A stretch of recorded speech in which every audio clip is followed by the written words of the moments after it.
Hello dear student, my name is Anil Mungre and today in this video I will teach you derivation of Newton's inverse square rule from Kepler's third law of motion।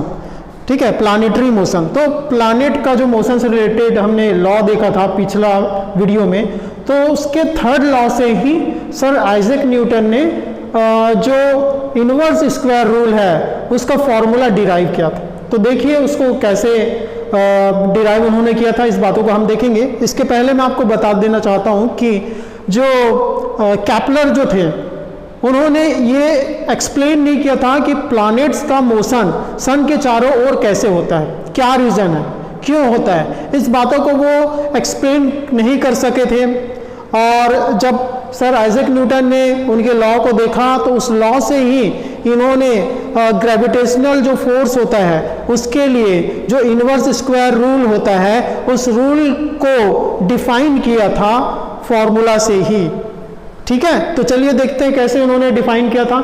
मान लेते हैं एक M मास का, small M मास का planet जो है वो सन के चारों ओर, और यहाँ पर एक ध्यान देने वाली बात है, हम सर्कुलर पाथ लेंगे। ठीक है, एक सर्कुलर पाथ है, एक प्लैनेट है, स्मॉल एम मास है, ठीक है, और ये रिवॉल्व कर रहा है और इसका ऑर्बिटल टाइम पीरियड क्या है, कैपिटल टी। मैंने बताया था लास्ट वीडियो में ऑर्बिटल टाइम पीरियड क्या होता है, ये कैपिटल टी है। ठीक है, सर्कुलर पाथ में रिवॉल्व कर रहे हैं और इसका रेडियस क्या है सर्कुलर पाथ का, स्मॉल आर है, सेंटर ओ। ठीक है, स्मॉल आर इसका रेडियस है। अब यहाँ पर ये आपने नोट कर लिया, नोट नहीं किया है तो आप नोट कर लीजिए। Let the mass of the planet be small m and it is moving in a circular path. Okay, और ये कौन से पाथ में मूव कर रहे हैं, circular path, and the radius of the circle is small r, और radius जो है सर्कल का वो क्या है, स्मॉल आर है। तो चलिए अब यहाँ पर देखते हैं फॉर्मूला। हमको पता है speed equal to distance upon time और velocity equal to distance upon time. So velocity of the planet, velocity क्या होता है v, और डिस्टेंस अपॉन टाइम, तो डिस्टेंस एक चक्कर लगाने में कितना डिस्टेंस कवर करेगा बताइए। एक सर्कल के शेप है, एक सर्कल का शेप है तो डिस्टेंस कवर करेगा 2 पाई आर। क्लियर है, 2 पाई आर ये सर्कमफेरेंस ऑफ द सर्कल होता है, एकदम डिटेल में आपको बता रहा हूँ। और उसके बाद टाइम क्या होगा, velocity equal to distance upon time, तो डिस्टेंस अपने हमारे पास में निकल गया 2 पाई आर, और टाइम यहाँ पर क्या निकलेगा बताइए, टाइम होगा ऑर्बिटल टाइम टी। आपको मैंने बताया था जो अर्थ जो घूमता है सन के चारों ओर, तो एक चक्कर लगाने में 365 डेज लगाता है, मतलब उसका ऑर्बिटल टाइम पीरियड क्या है अर्थ का, 365 डेज। तो वैसे ही एक चक्कर लगाने में मान लीजिए इसको टी टाइम लगा। ठीक है, तो एक चक्कर लगाए इसने 2 pi r divided by time t. तो ये फॉर्मूला हमारे पास में निकल गया, velocity equal to distance upon time से 2 pi are upon T.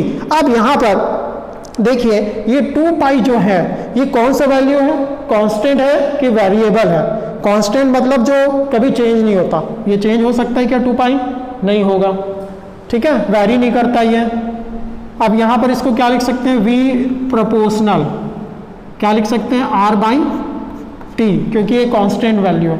Constant मतलब k, तो कांस्टेंट मतलब इसको प्रोपोर्शनल कर सकते हैं। प्रोपोर्शनल का साइन हटाएंगे तो क्या आ जाएगा, v इक्वल टू कांस्टेंट और r बाई टी आ जाएगा। यहाँ तक क्लियर है। अब इसके बाद इसको अपन इक्वेशन क्या मान लेते हैं, 1। Now squaring equation 1 we get. अब इस वैल्यू के को हम क्या कर देंगे, स्क्वायर कर देंगे। तो यहाँ पर से देखिए हमको क्या मिलेगा, नाउ देखिए स्क्वायर कर दीजिए तो ये हो जाएगा v स्क्वायर प्रोपोर्शनल हो जाएगा r square upon t square, ये आपको मिल गया v square proportional r square upon t square. अब यहाँ पर देखिए दोनों तरफ है ना, राइट साइड में ये इक्वेशन मान लेते हैं हमारे पास में 2 मिल गया। Dividing and multiplying on the right side of the equation by r we get तो ये हो जाएगा v स्क्वायर, ये प्रोपोर्शनल है r square into r upon t square into r. ठीक है, r और r से मल्टीप्लाई और डिवाइड करेंगे तो कोई फर्क नहीं पड़ेगा इसमें। तो ये हो जाएगा r क्यूब, क्या मिल गया यहाँ से हमारे पास में v स्क्वायर, ये proportional r cube upon t square r। ठीक है, तो अब यहाँ पर देखिए ये r cube upon t square क्या शो कर रहा है आपको। आपने देखा था कैपलर्स के लॉ से, Kepler's third law of planetary motion, तो उसमें क्या होगा, फ्रॉम कैपलर्स थर्ड लॉ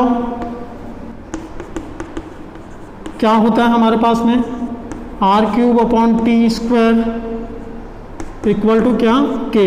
ये हमने निकाला था लास्ट टाइम। तो यहाँ r cube upon t square की जगह में क्या पुट कर सकते हैं, कांस्टेंट।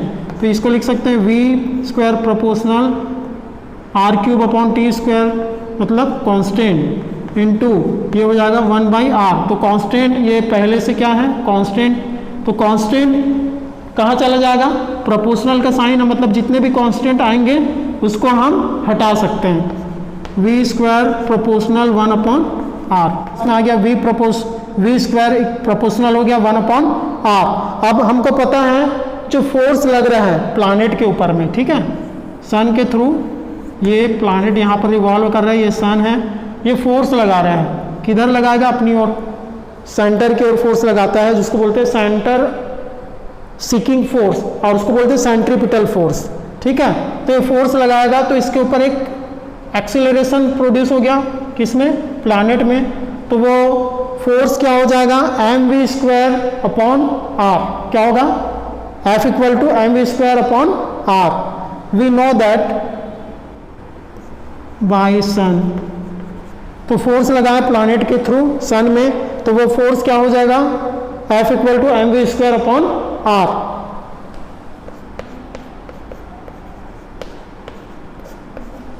अब देखिए ये F इक्वल टू होता है mv स्क्वायर अपॉन तो r। तो देखिए m जो है ये क्या है, कांस्टेंट है, तो फोर्स प्रोपोर्शनल होगा v स्क्वायर अपॉन r के, या इक्वेशन ये अपन मान लेते हैं इसको 3 और ये इक्वेशन मान लेते हैं 4।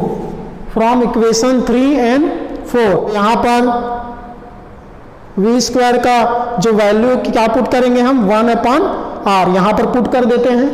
v square equal to constant into 1/r, तो v स्क्वायर इक्वल टू क्या होगा, कॉन्स्टेंट इंटू 1/r। चलिए पुट करते हैं, यहाँ पर देखते हैं इक्वेशन 3 और इक्वेशन 4 से। ठीक है, इन दोनों को आप अगर कंबाइन करके लिखेंगे तो v स्क्वायर का वैल्यू क्या होगा, 1/r।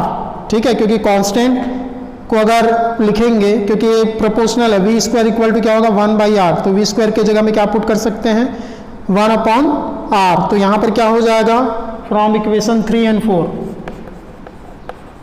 तो यहाँ पर हो जाएगा फोर्स प्रोपोर्शनल v स्क्वायर की जगह में 1/r डिवाइडेड बाई r। सो यहाँ पर फोर्स प्रोपोर्शनल हो जाएगा r स्क्वायर, ये हो जाएगा आपका इनवर्स स्क्वायर रूल।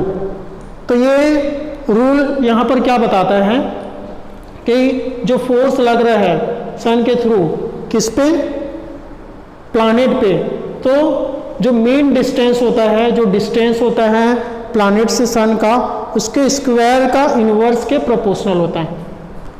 ठीक है, तो ये लॉ को, ये फॉर्मूला को किसने निकाला, सर आइजैक न्यूटन ने, किसके हेल्प से, केपलर के third law of planetary motion के हेल्प से।